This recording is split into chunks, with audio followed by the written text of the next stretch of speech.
Et voilà, c'est un autre chapitre dans la course au téléphone pliable qui vient de s'écrire. Cette fois, c'est Samsung avec son Galaxy Z Flip.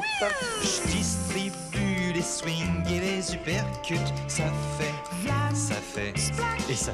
C'est une catégorie de produits où tout reste encore à faire. Il n'y a pas vraiment de standard, de taille, de format ou de technologie. Il n'y a pas de normes encore qui s'est vraiment imposé. Donc, les équipes en recherche et développement ont encore beaucoup à faire. Mais soyons francs, ça demeure quand même tout un exploit technique d'arriver à faire plier nos écrans et c'est vraiment des produits, les téléphones pliables, qui sont extrêmement intrigants. On va démystifier le fameux Z Flip que je teste, il faut le dire, depuis à peu près une quarantaine d'heures. Premièrement, le Z Flip, c'est quoi? La question est simple, mais elle est légitime. C'est pas la deuxième génération du Galaxy Fold qui, lui, était plus une espèce de tablette pliable de 7,3 pouces qui pouvait accessoirement loger des appels. Ici, c'est véritablement un téléphone de 6,7 pouces qui, grâce à sa charnière horizontale, est capable d'être plié. La charnière fait en sorte qu'on voit dans le Galaxy Z Flip une ligne de pli, mais en même temps, c'est comme ça pour tous les téléphones pliables en ce moment. Sauf que contrairement au Galaxy Fold, où la ligne de pli était à la verticale, le Z Flip a une ligne de pli qui est plus susceptible d'être sentie lorsqu'on navigue, par exemple, avec le pouce. Est-ce que c'est dérangeant? Non, parce que le pouce ne se rend pas nécessairement là lorsqu'on est en train de naviguer. Avec l'index, c'est une autre histoire, on peut sentir la ligne un peu plus souvent quand on est en train de faire du défilement, mais encore là, c'est pas hyper dérangeant. Il faut savoir que le Flip, c'est pas un membre de la nouvelle série S20 de Samsung. Il n'y en a pas la puissance ni les systèmes de caméra du trio que sont le S20, le S20 Plus et le S20 Ultra.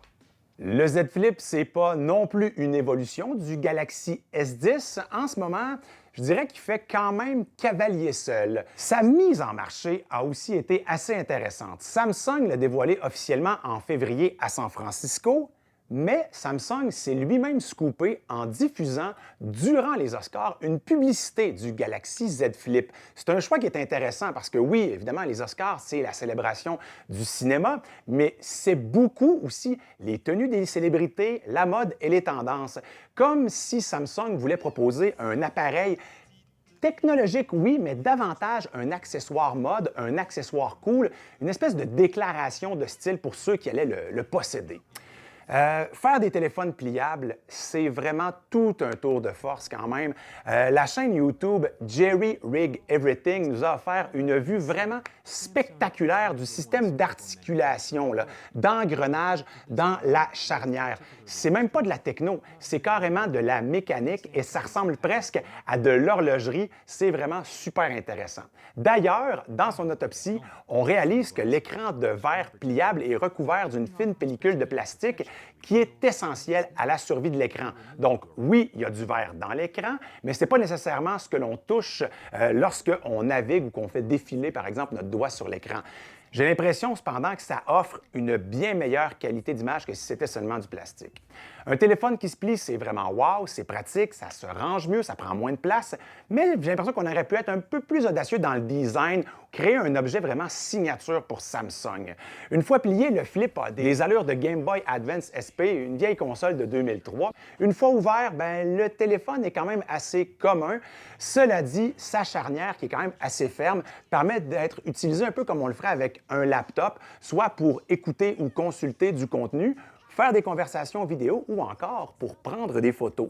Rapidement, il faut savoir que le Galaxy Z Flip, c'est un téléphone de 6,7 pouces de diagonale, un système de caméra au dos avec deux caméras de 12 mégapixels avec un ultra grand angle. À l'avant, caméra de 10 mégapixels et il y a un mini-écran aussi lorsque le téléphone est plié de 1,1 pouces pour voir l'heure, quelques notifications et ça peut vous donner aussi un aperçu pour prendre un selfie avec les caméras principales. 8 GB de RAM, 250 GB d'espace, c'est USB-C, c'est compatible avec la recharge sans fil et la recharge inversée. Les téléphones et les écrans pliables, vous en pensez quoi? Est-ce que c'est une technologie qui, pour vous, commence à être mature? Est-ce que c'est encore trop cher? Il faut savoir que ce détail, plus de 1800 Moi, je trouve que c'est vraiment plein de promesses. J'ai eu beaucoup de plaisir à découvrir le Galaxy Z Flip. J'adore le format une fois plié. Est-ce que vous allez sauter, vous, sur l'occasion? Dites-nous ce que vous en pensez dans les commentaires. Ça fait, et ça fait.